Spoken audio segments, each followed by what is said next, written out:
그러면 이제 이렇게 건국된 이제 백제 같은 경우에 이제 왕을 한번 보면, 자, 일단 첫 번째 백제 1대 왕은 온조죠. 온조왕.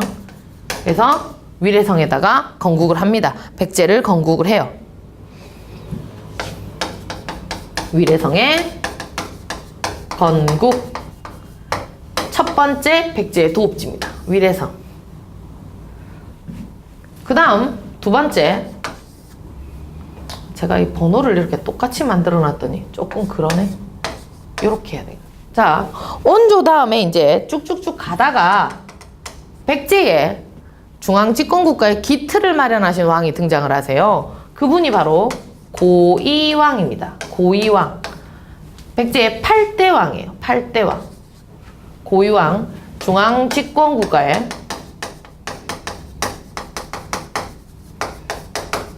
기틀 마련. 그럼 이 고이왕은 어떤 거를 하셨길래 중앙집권국가의 기틀을 마련했다라고 하시느냐? 삼한 중에서 대표 왕인 국가 목지국을 고이왕이 점령을 하는 거죠. 목지국. 목지국 병합. 그래서 한강 전 지역을 차지합니다.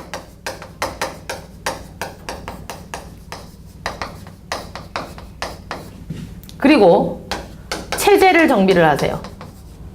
체제 정비. 관등제하고 관복제정. 이때 백제의 관등은 몇 등급으로 이루어져 있냐면 16등급으로 이루어져 있어요. 고구려는 10여 등급이에요. 고구려는 10여 등급. 백제는 이 고유왕 때 16등급으로 나누어지고요.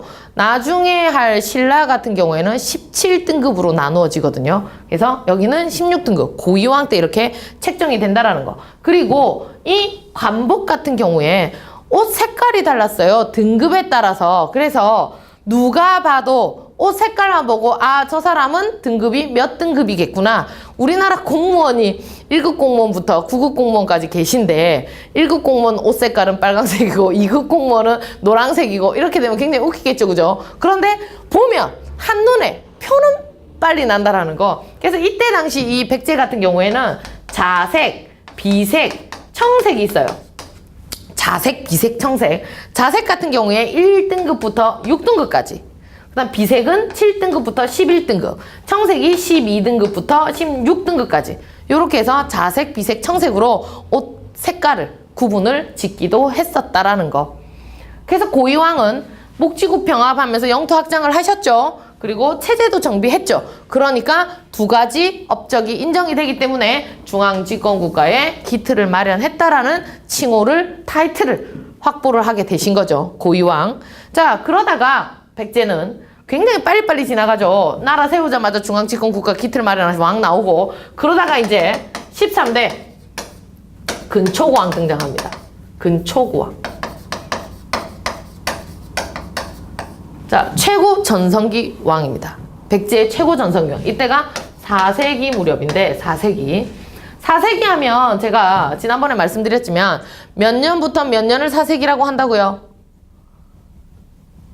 4세기는 301년부터 400년 또는 300년부터 399년 이렇게 세기를 구분하는 방법이 두 가지이기 때문에 어쨌든 4세기라고 한다면 400몇 년은 아니라는 거, 300몇 년이라는 거 요거 기억을 하시고, 자, 근초고왕의 업적을 보면 일단 근초고왕 하면 땅, 영토 확장이 가장 첫 번째 업적입니다. 그래서 북으로 진출을 하시고 남으로 진출을 하시는데, 요렇게 하기 전에 대내적인 업적과 대외적인 업적부터 한번 나눠볼게요.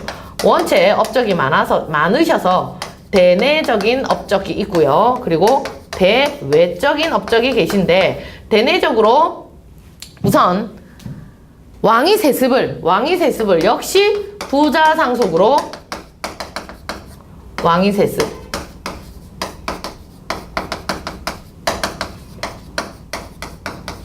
부자 상속으로 확립을 하시고, 땅을 넓히시는데 땅을 북으로 넓히시는 거하고 남으로 넓히시는 거.